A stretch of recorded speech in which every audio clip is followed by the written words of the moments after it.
c'est écrit dans la parole. Moi, je ne suis plus étonné quand les gens abandonnent Dieu, parce que Dieu le dit. Jésus l'a dit. Plusieurs abandonneront la foi.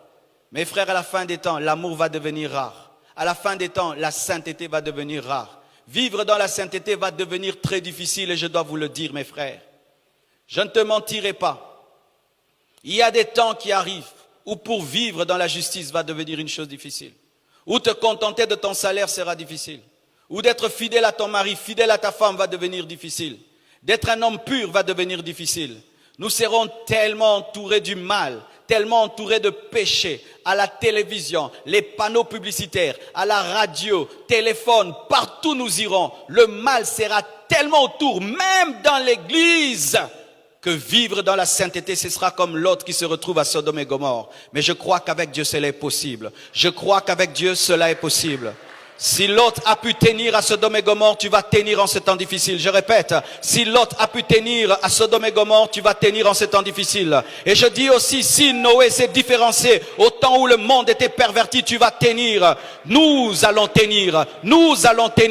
Mais nous ne sommes pas étonnés lorsqu'il y a l'abomination. Nous ne sommes pas étonnés lorsqu'il y a l'apostasie. Nous ne sommes pas étonnés lorsque nous voyons quelqu'un qui hier a dit être chrétien et aujourd'hui devient sataniste. Ou hier quelqu'un prêchait la sainteté, aujourd'hui il prêche le contraire. Nous ne sommes pas étonnés, mais toi sois différent, sois différent, sois différent, sois différent, sois différent. Et sache qu'il y aura beaucoup de faux prophètes et de faux docteurs. Vous allez remarquer que la Bible ne dit pas des faux pasteurs et des faux apôtres. Il y aura des faux apôtres, il y aura des faux évangélistes, il y aura des faux pasteurs. Mais pourquoi la Bible insiste sur les faux prophètes et sur les faux docteurs? Parce que ce sont les deux ministères importants au temps de la fin, mais qui seront attaqués également par le diable. Pourquoi? Le prophète est la voix de Dieu et le docteur explique la parole de Dieu. Il voudra que les gens aient une mauvaise connaissance de la parole et puissent avoir une fausse voix de Dieu. C'est pourquoi il faut des vrais prophètes pour s'opposer aux faux prophètes.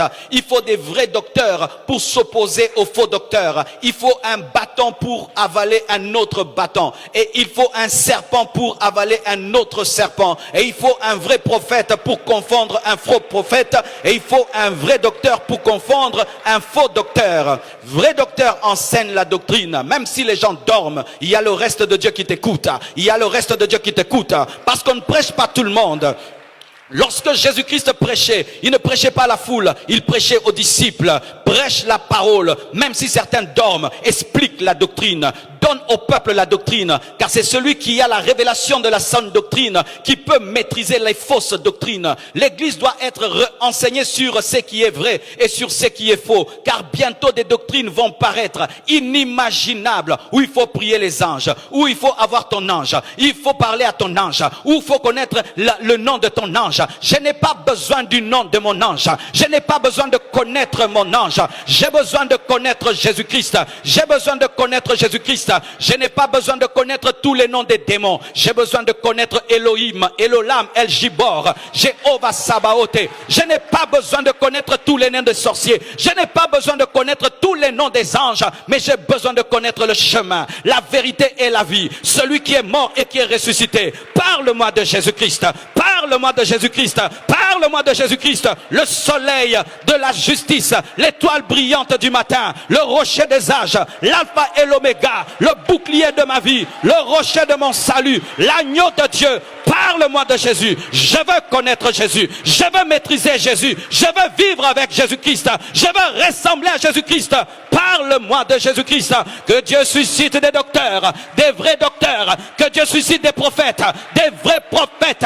Que Dieu suscite des docteurs, des vrais docteurs qui vont anéantir le ministère des faux prophètes, qui vont anéantir le ministère des vrais docteurs. Il y aura la guerre des prophètes au temps de la fin, la guerre des docteurs. Car mes frères et sœurs, nous devons arrêter tout le temps de rechercher la paix. Tu sais qu'il y a un faux enseignement dans la ville, tu n'en parles pas parce que tu cherches la paix. Faux serviteur de Dieu. Lorsque les prophètes de Baal et d'Astarté avaient pignon sur rue, Élie est venu les défier et démontrer que c'est l'Éternel qui est Dieu. Lorsque des faux enseignements sont prêchés, il faut que des vrais docteurs puissent enseigner la vérité. Lorsque des fausses pratiques sont faites, il faut que des vrais prophètes puissent dire, voici la manière de prophétiser. Je n'ai pas besoin de connaître le nom de ton père. Je n'ai pas besoin de connaître le nom de ta ville. Je n'ai pas besoin de connaître le numéro de ta chaussure. J'ai besoin de t'amener à la repentance, de t'amener dans ta destinée, de t'amener à la repentance, de t'amener à la destinée. Il faut des gens qui parlent et qui disent la vérité. Le Saint-Esprit n'est pas venu pour nous donner les numéros des chaussures et nous donner le nom de nos grands-pères qui sont morts. Non! Le Saint-Esprit n'est pas venu pour ça. Ça, c'est quel Saint-Esprit qui vient dire aux gens, Marcelo, tu choses du 40. Ça me fait quoi? Je chose du 40. Tu veux m'offrir des chaussures? Donne-les-moi alors.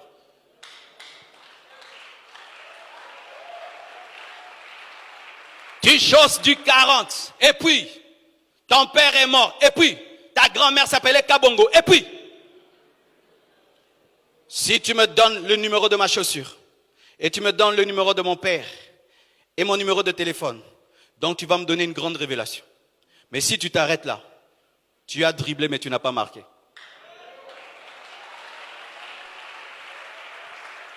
Tu dribbles, et puis tu fais une zadi. Pourquoi tu as dribblé?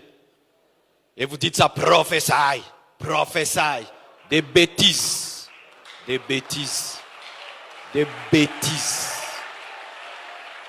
Nous devons parler comme ça. Des fausses paix et des fausses paix qui sont en train de dévier les enfants. Vous allez dans des endroits, on vous donne vos numéros de téléphone et vous criez là-bas. Vous criez quoi? Tu connaissais déjà ton numéro de téléphone? Ça fait quoi? Ça t'a changé quoi? Qu'est-ce que ça t'a ajouté à ta vie de connaître ton numéro de téléphone que tu connais déjà? Ça te fait quoi quand te disent que la porte de ta maison est verte? Ça fait quoi? Mais révèle-moi ma destinée. Révèle-moi les choses secrètes de mon cœur. Réponds aux questions que je me pose dans mon cœur. Révèle-moi à quoi Dieu m'appelle et que ça arrive, et que ça arrive, hein, et que ça arrive, et que ça arrive. Parce qu'on reconnaîtra un prophète par l'accomplissement de ses prophéties. Nous devons revenir à la parole. Des amitiés prophétiques et des gentillesses prophétiques qui ne sont pas bibliques. Paul a recadré Pierre. Paul a recadré Pierre. Aujourd'hui, si tu recadres des gens, tu condamnes les autres, tu es jaloux. Vous pensez que Paul était jaloux de Pierre? Même la police, à la police militaire. Des militaires qui arrêtent d'autres militaires. Il faut des docteurs qui arrêtent des docteurs. Tu es en train de mal enseigner la grâce. Dans la grâce, il y a la part de l'homme. Il n'y a pas que la part de Dieu. L'homme aussi doit faire des efforts de se repentir et de craindre Dieu. Ça, nous devons le dire aussi. Nous devons le dire. Nous devons dire que l'enfer existe. Nous devons dire que l'enfer existe. Nous devons dire que l'enfer existe. Et nous devons dire qu'on n'achète pas la bénédiction à force d'argent, mais d'abord par l'obéissance. Nous devons dire qu'un chrétien véritable n'a pas de lien de famille. Nous devons dire que tu n'as pas besoin de bâtir des hôtels. Dans le Nouveau Testament, on ne bâtit pas des hôtels. Vous savez ça? Donne-moi la main que je te parle. Donne-moi la main que je te parle.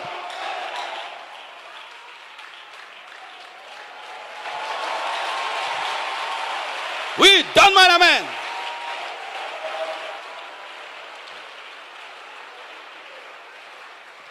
Tu m'as déjà écouté prêcher dans cette église qu'il faut bâtir des hôtels? Mais vous faites des hôtels. Vous avez appris ça de qui? C'est ça, des fidèles. Biyuka yuka, biswa swa swa, bindima ndima. Des chrétiens changa changa, bitoto, matembele. Je vais bâtir mon hôtel, Tu m'as déjà entendu moi enseigner aux chrétiens de bâtir des hôtels? Dans le Nouveau Testament, il n'y a qu'un seul hôtel. La croix, la croix, la croix, la croix, la croix, la croix, la croix, la croix. Dans le Nouveau Testament, il n'y a qu'un seul autel, il n'y a qu'un seul sacrifice, l'œuvre de la croix, l'œuvre de Jésus-Christ de Nazareth.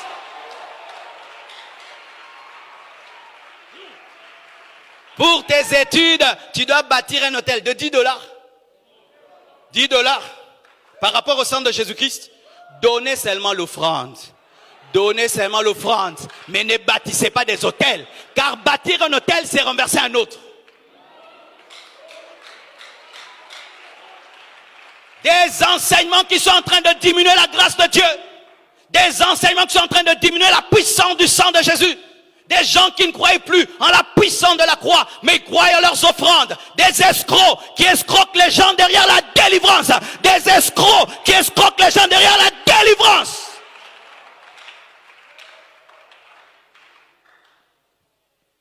Pour tes études, tu dois bâtir un hôtel. Non, prie le Seigneur pour tes études.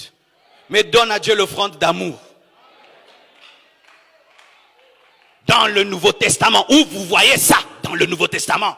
Des faux docteurs, des manipulateurs qui escroquent les gens à coups de versets bibliques. Et votre problème, vous ne lisez pas la Bible et vous n'aimez pas les enseignements qu'on vous enseigne dans vos églises. Donc tu as choisi une église et que Dieu t'a envoyé là-bas. Donc il sait qu'il a établi cet homme pour t'enseigner. Mais vous prenez une partie, vous prenez une autre. C'est pourquoi vous êtes sous l'emprise des esprits mauvais. Et que les gens sont en train de vous manipuler, et de vous manipuler, et de vous manipuler. Et ayant construit 100 hôtels, ta vie est où? Montre-moi Jésus. Montre-moi Jésus. Montre-moi Jésus. Révèle-moi l'œuvre de la croix. Révèle-moi la puissance du sang. Révèle-moi la puissance de la résurrection. Aide-moi à croire en ce que Jésus a fait pour moi. Des messages à la mode. Moi, je n'aime pas les messages à la mode. J'aime la vieille Bible.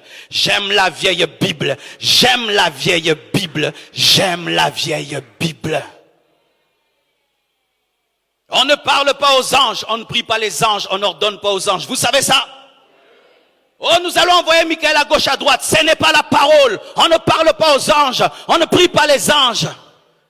Tu peux parler s'il te parle, mais tu ne vas pas te mettre à prier un ange. On prie Jésus et c'est lui qui envoie les anges. On ne donne pas une offrande pour qu'un démon quitte un corps. On ne donne pas l'argent pour recevoir une prophétie. On ne donne pas l'argent pour recevoir une prophétie. La séduction, la séduction, la séduction, la séduction. On n'ordonne pas un prophète de parler de la part de Dieu. On n'ordonne pas un prophète de parler de la part de Dieu. On ne prémédite pas des prophéties. Aujourd'hui, je vais vous prophétiser. Toi, tu es devenu le maître de Dieu. Aujourd'hui, j'aurai 100 prophéties. Menteur que tu es. Menteur, escroc.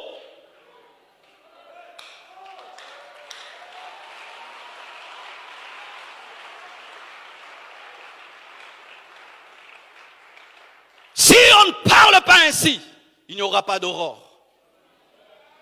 Nous avons besoin de vos prophètes qui disent aux autres la vérité.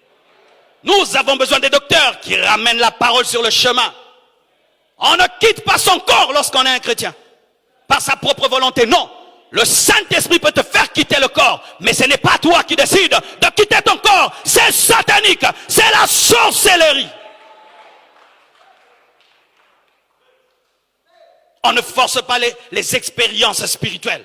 Je dois voir l'extase, je dois voir l'extase. Tu vas voir le diable. Dieu n'habite pas une montagne.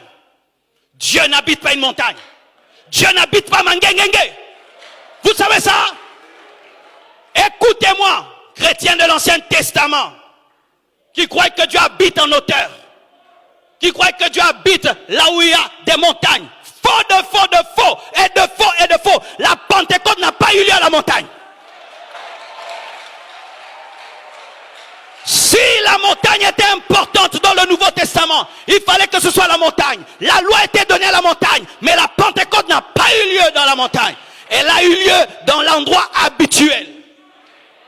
Si tu n'es jamais allé à Mangengenge, tu n'as rien raté.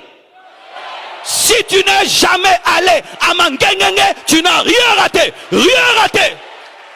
Des faussetés qu'on est en train de mettre dans vos têtes. Que si tu n'as pas prié sur une montagne, Jésus ne va pas t'exaucer. Où est la place du sang? Où est la place du Saint-Esprit? Où est la place de la croix? Une montagne qui remplace Jésus. Des bêtises. Je n'ai jamais prié à Mangengenge. Jamais.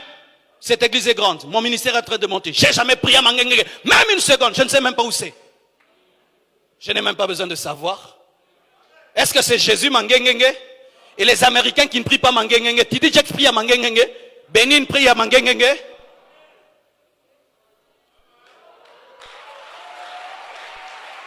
Je ne prie pas le Dieu des montagnes. Je prie le Dieu des montagnes et de la vallée et de la plaine. Je prie le Dieu qui est partout.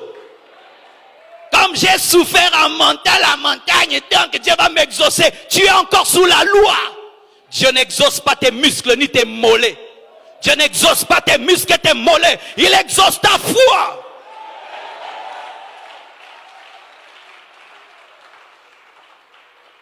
Il n'y a pas de pèlerinage dans le christianisme pour Jérusalem. Tu n'as pas besoin de voir le tombeau vide de Jésus. Tu n'as pas besoin d'aller à Israël pour voir le tombeau vide de Jésus. Vous savez ça? Des gens qui bouffent l'argent au nom d'Israël. Vous amenant voir même des cartes du Congo dessinées par terre. Escroquerie. Oh, c'est Dieu qui a dessiné ça. Wow, c'est les Juifs qui ont dessiné ça. Ce sont des grands commerçants, hein? Et des pasteurs qui organisent des voyages pour Israël. Nous allons en Israël. Si tu rates ces voyages, tu as raté la destinée. Mouyibi. Lukutanayo. Mouyibi. Si tu vas aller en Israël, vas-y en tourisme, c'est tout. En tourisme, mais il n'est plus dans le tombeau. Ne va pas prier dans le tombeau de Jésus. Il n'est plus dans le tombeau. Il n'est plus dans le tombeau. Il n'est plus dans le tombeau. Il n'est plus dans le tombeau. Il n'est plus dans le tombeau. Il n'est plus dans le tombeau. Il n'est plus dans le tombeau. Des huiles spéciales d'Israël. Des huiles spéciales. Venez, je vais vous oindre avec l'huile d'Israël. L'huile de Gambela est égale à l'huile d'Israël. Donne-moi l'amen. L'huile de Matadi Kibala est égale à l'huile d'Israël. Qu'on ne te trompe pas. La puissance est la foi. La puissance est la foi. La puissance est la foi. Et si tu n'as pas l'huile d'olive, utilise mafuta yambila, mafuta yambila, mafuta yambila.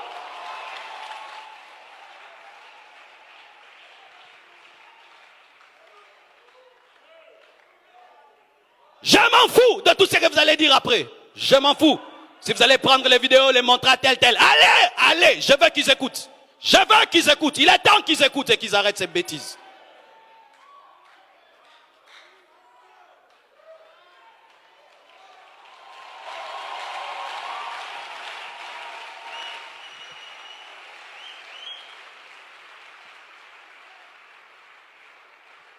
C'est pourquoi vous devez lire la Bible. Quand tu prêches, donne le droit aux fidèles de vérifier la lumière de la Bible. Quand le grand Paul prêchait, les Béréens vérifiaient. Que personne ne te ravisse le droit de vérifier. Vérifier c'est ton droit. Dis à ton voisin, vérifier c'est ton droit. Vérifier c'est ton droit. Dis à ton voisin, vérifier c'est ton droit. Vérifier c'est ton droit. Lorsque tu vas dans une église, on ne te donne plus le droit de vérifier. Ce n'est plus l'église du Seigneur. Tu as le droit de vérifier. Même ma prédication, va la vérifier. Si j'ai menti, ne crois pas. Tu as le droit de vérifier. À la fin des temps, il faut le discernement des esprits. Des hommes qui, avant de croire, consultent le Saint-Esprit. Saint-Esprit, est-ce que c'est toi qui parles dans cette prophétie? Saint-Esprit, est-ce que c'est toi qui prêches dans cet enseignement? Saint-Esprit, c'est toi qui parles dans cet homme, dans cette femme? Saint-Esprit, j'ai la conviction. Est-ce que c'est ta conviction? Saint-Esprit. Et lui, il ne parle pas avec brutalité, il va te parler calmement. Ce n'est pas moi. C'est l'homme, c'est la chair, ne le fais pas. Mes frères, en ce temps de la fin, écoutez l'esprit. Développez l'entendement spirituel afin de discerner l'esprit qui est de Dieu et celui qui n'est pas de Dieu. Ne soyez pas bikurara, kurara, bindima, bindima, mais parce que tu es mundimi. Dans le Nouveau Testament, mes frères, on ne prie pas la photo de son pasteur. Même dans l'Ancien Testament, on ne le faisait pas. On ne prie pas la photo de Daddy. On ne prie pas la photo de Daddy. C'est l'apostasie. C'est l'abomination dans le lieu saint. On ne prie pas la photo du pasteur. La photo du pasteur n'est pas là pour te guérir et te délivrer. C'est Jésus-Christ qui te guérit. C'est Jésus-Christ qui te délivre. Alléluia. Dans l'église, on ne donne pas des eaux spéciales aux gens pour qu'ils soient guéris. On ne donne pas du jus spécial pour être guéri. Mais on présente Jésus. On présente Jésus. Il n'y a pas l'eau de l'église. Il n'y a pas le jus de l'église. Mais il y a le sang de Jésus-Christ. Il y a les meurtrissures de Jésus-Christ. Il y a la croix de Jésus-Christ. Il n'y a pas le jus de l'église. Il n'y a pas l'huile de l'église. Alléluia. Vous avez reçu gratuitement, donnez gratuitement. Mes frères et sœurs, que Dieu vous bénisse abondamment.